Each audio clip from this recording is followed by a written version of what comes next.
Good evening mga kapuso. Bumuhos ang emosyon sa huling araw ng public viewing sa mga abo ni Eman Atienza. Ang eulogy ng kanyang inang si Felicia, ibinahagi ang masasayang alaala at pagiging authentic ni Eman.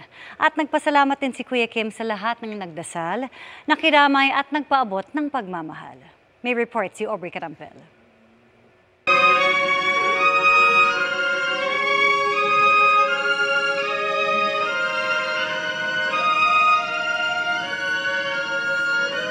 Hindi nakapagpigil ng emosyon ng ina ng social media influencer na si Eman Atienza nang alalahanin ng kanyang ina ang araw ng kanyang pagpanaw. Emma, the moment I found out,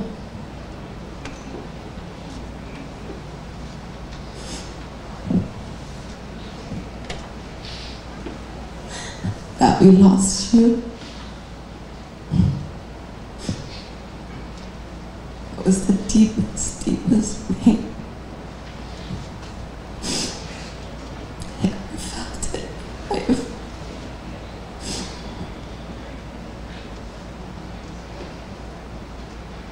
And while I haven't gained an angel, know that I will carry your torch here on earth. Eman, Eman, Eman, you are my sunshine. You are my love. You are my everything. And one day we will be together again. I love you.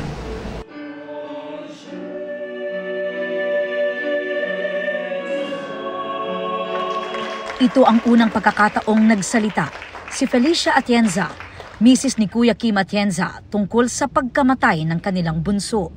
Sa kanyang eulogy kagabi, sinabi niyang bukod sa talented, intelligent at may mataas na EQ, natatangian niya ang pagiging authentic ng bunso. The most outstanding feature and characteristic of Eman was her authenticity. Eman shared her stories openly. She shared her pain. She shared her struggles. But she also shared her joy. And that resonated deeply with many people. She always had space for others, even in her darkest moments.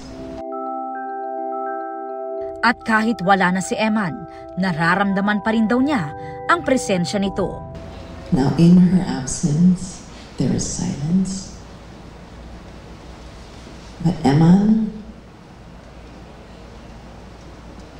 I still hear you. I hear your boisterous laughter. I hear your yakking. I hear your singing. I still see you. Emanski, my little Emanski. Call it Emanski.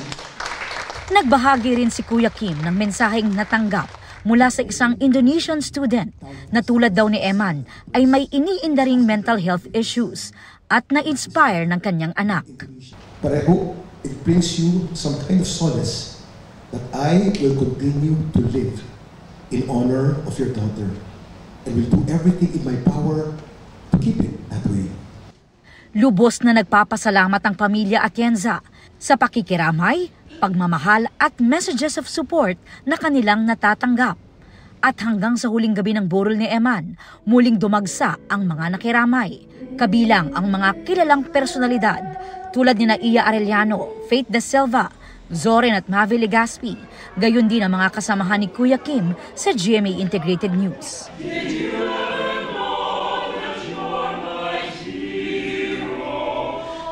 Para sa GMA Integrated News, Aubrey Carampel, nakatutok 24 oras.